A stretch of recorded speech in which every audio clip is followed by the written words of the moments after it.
Salut chers élèves et profs, j'espère que vous allez tous bien. Aujourd'hui, je vais partager avec vous mon petite explication concernant la communication nerveuse ou bien le système nerveux. Donc ce dernier assure la fonction de relation chez les animaux, c'est-à-dire grâce à lui, les organes ou bien comme on dit les êtres vivants peuvent tenir compte d'une modification qui existe dans leur externe environnement et réagir à ces modifications.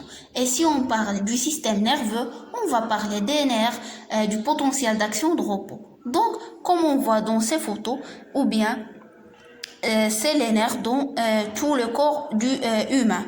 Donc, c'est quoi les nerfs? Les nerfs assurent la communication entre le système nerveux central et les organes périphériques.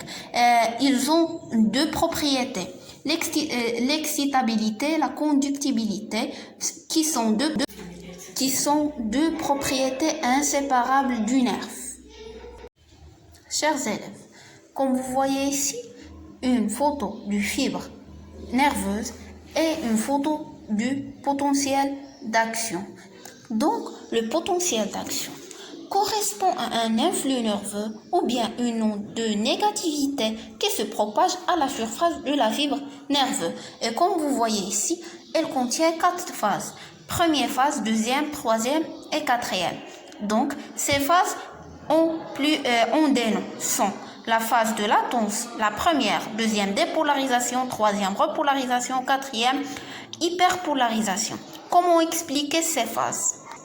Comme vous savez que la fibre nerveuse contient des ions, donc parmi ces ions sont Na+, c'est-à-dire sodium, et K+, potassium, alors que ces deux ions existent dans la membrane du fibre nerveuse, mais pas dans les mêmes places. Na+, ou bien sodium existe à l'extérieur, par contre que K+, existe à l'intérieur. Et puisque la membrane est perméable, donc il y a la possibilité de la sortir et l'entrée du Na+ et K+. Quand Na+ entre, les canaux VD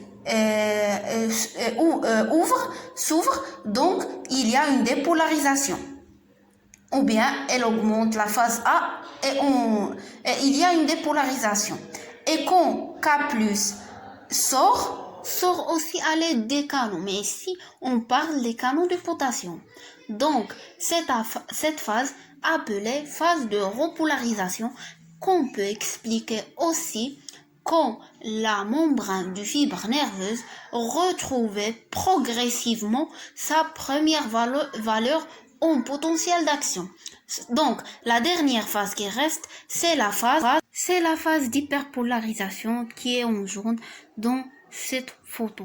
Donc, la phase de hyperpolarisation, on peut l'expliquer par quand la repolarisation est supérieure dans le potentiel d'action.